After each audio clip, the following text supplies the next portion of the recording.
This is 10 Eyewitness News. First at 5 with Georgina Lewis and Lachlan Kennedy.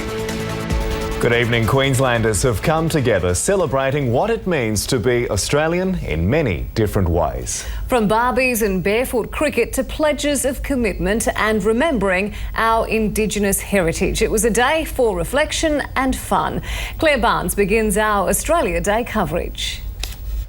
A day off to enjoy living down under. Happy Australia Day, everyone! At Bandstand Park, celebrations started early. Aussie-inspired outfits a must. I love Australia. I'm proud to be one. There were long lines for rides, but it was worth waiting for the free fun. How was that? Fast. And what's the best part about Australia Day? Sausages. And there were plenty of them.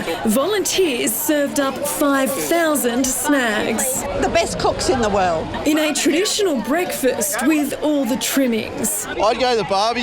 Yep, definitely. There was time to unwind or take on mates in a game of backyard cricket.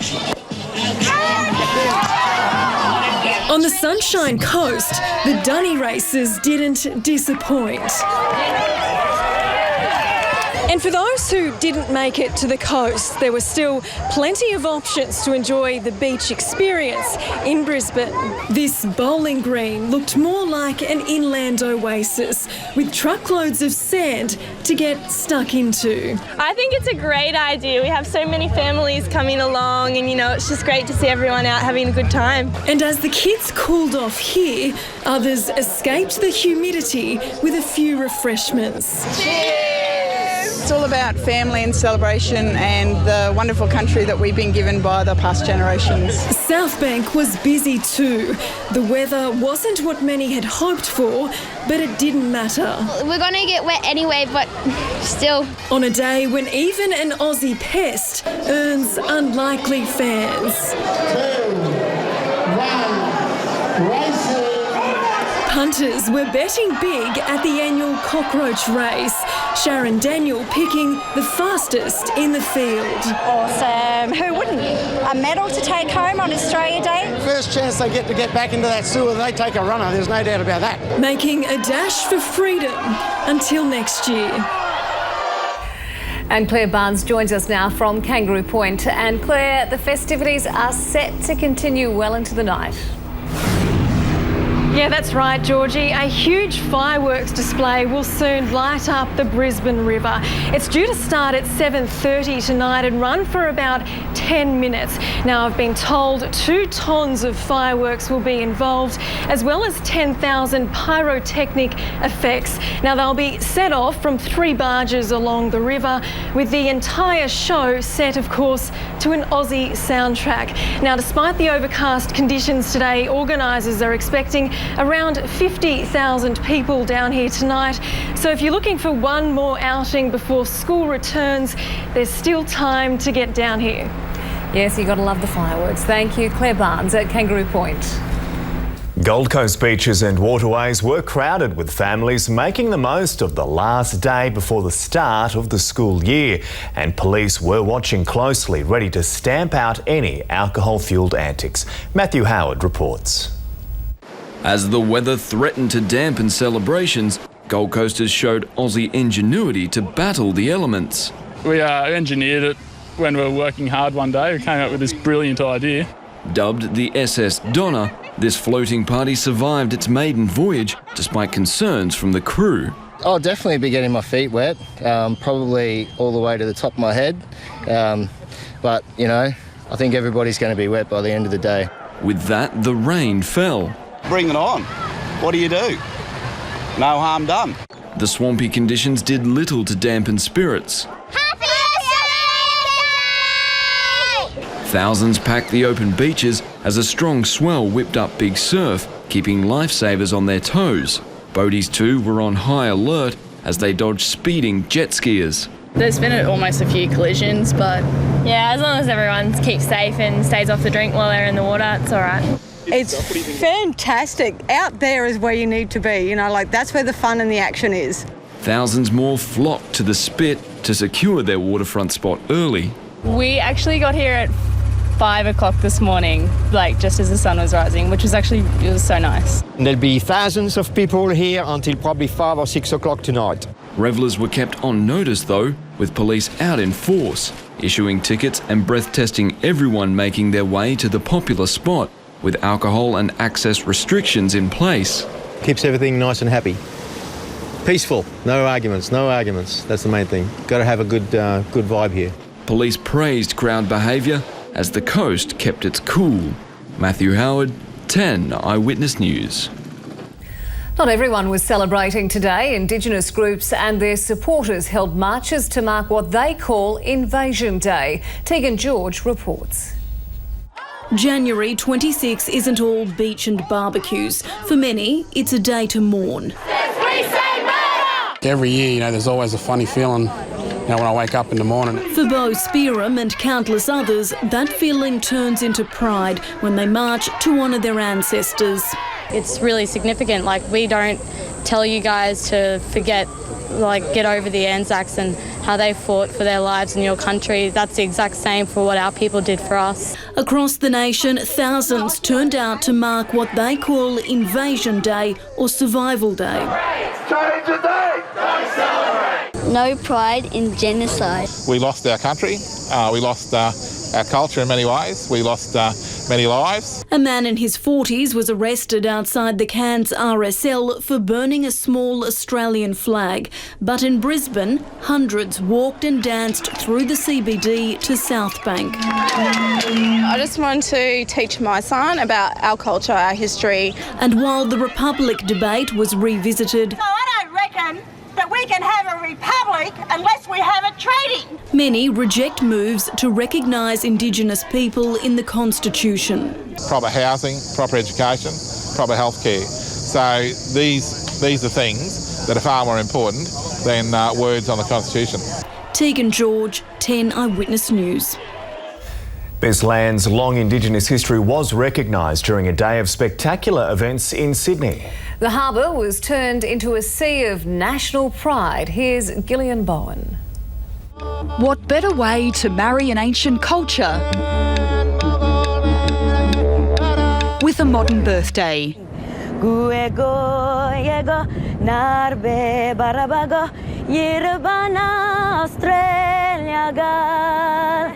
In joyful strength, and let us sing. Advance, Australia fair. A country waking to two versions of our national anthem. Performing on this very bridge is everything, really. There's nothing better, not a better stage than this. Happy Australia Day! Yeah! As the day got busier, so did the foreshore. Everyone wanted to see the annual ferrython and the tall ships go by. If floating concerts are your thing, the harbour had that too. HMAS Adelaide leading the salute to Australia. Eyes then turned to the sky as the jets showed off. It was a more delicate dance for these helicopters. There was a lot of Australian pride, boats decorated in the nation's colours. All these people needed was a veranda out the back. Don't mind our gum trees. Where else would you rather be than on the best harbour in the world, soaking up the sun and sights among friends? And those showers threatening to ruin the fun, well, they're nowhere to be seen. Oh, today's just filled with fun out on the harbour. You've got a boat like this, you've got to go out on Australia Day and enjoy yourself. The Navy ships were fantastic, the flybys, the camaraderie amongst everybody on the water, everybody waving to each other, it's fantastic. It's a day no one wanted to skip.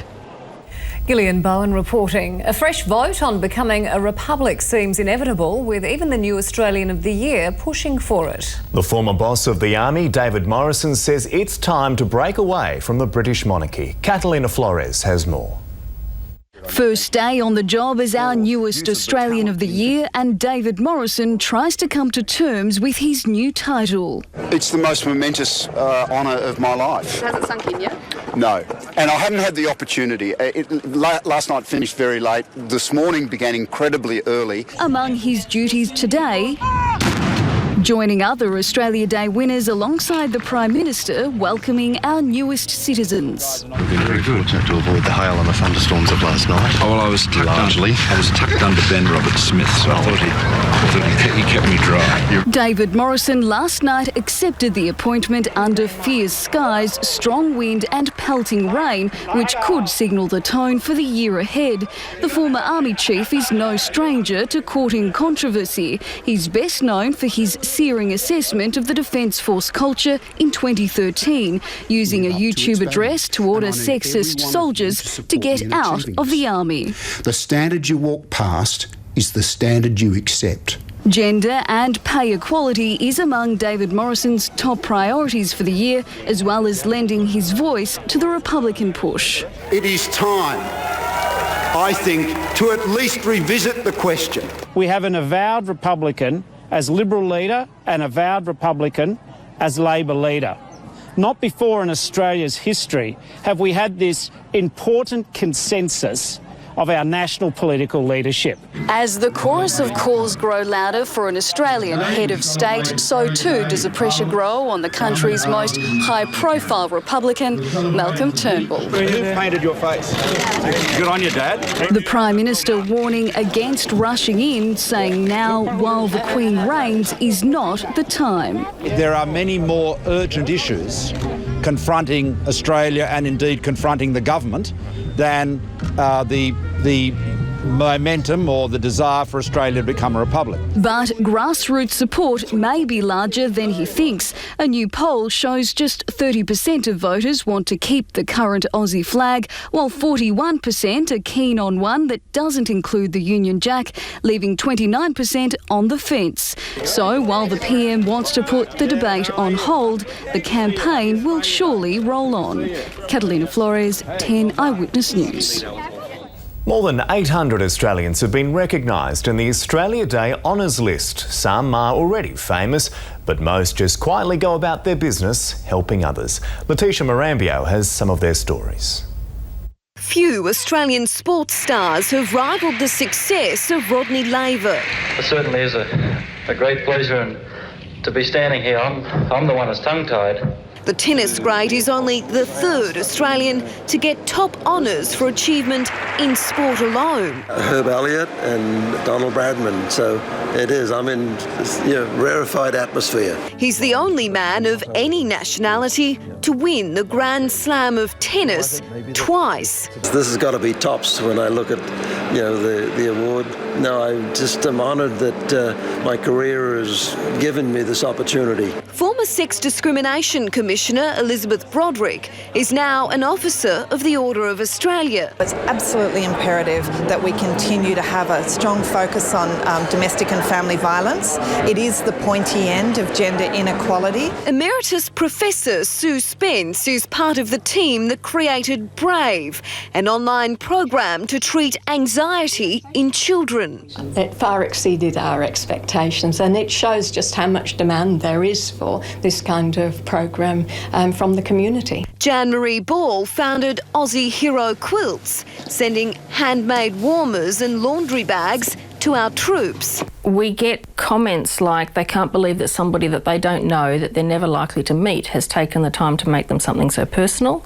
Thanks to her group of quilters, the duvets can be found on almost every Aussie ship and base. There's an honour too for a man often described as a hero pilot. I'm very proud to have a great team that day. We returned 469 people safely home to their loved ones, but it wasn't because of me. The Qantas captain safely landed QF-32 despite one of the A380's engines exploding mid-air in 2010. Performer Tina Arena shed a tear on hearing of her award. I really don't know what I did to deserve this one. This one has kind of bowled me over. Tonya McCuska's love of the arts drives her too. Her family's foundation supports more than 100 charities in Western Australia. Quite often it's medical research and the arts who are the first to have their funding cut. But they're so important to the fabric of our society. And everyone recognised today is an important stitch in that fabric. Letitia Marambio, 10 Eyewitness News. Thousands of residents became true blue Aussies today at citizenship ceremonies across the nation. One of the biggest was at Brisbane's City Hall. Christina Costalis was there. Becoming an Aussie is a big deal. Dressing up for the occasion is key. Are you an Australian citizen today? Yeah. And how are you feeling? Good. The moment 582 people from 65 countries were sworn in, passion filled the room. We met here in Australia, we got married in Australia, so it actually means a lot to us to become citizens. The new Queenslanders were greeted with a welcome to country performance. Ladies and gentlemen, welcome to Brisbane City. Congratulations. I wish every day it could be Australian Day. I'm feeling proud that I'm Australian. For some, getting hold of this piece of paper has been a tedious wait. 8 years. That's a long time. It was, yeah. But it was worth it. And the Lord Mayor had this advice for people who witnessed atrocities and civil war overseas. To please leave any hatred you may have around that behind you and to not bring that hatred to our nation. As our community continues to grow, so too will these seedlings. Each new citizen was given an Australian native plant, a symbol of life, security and stability. And you're going to plant your tree?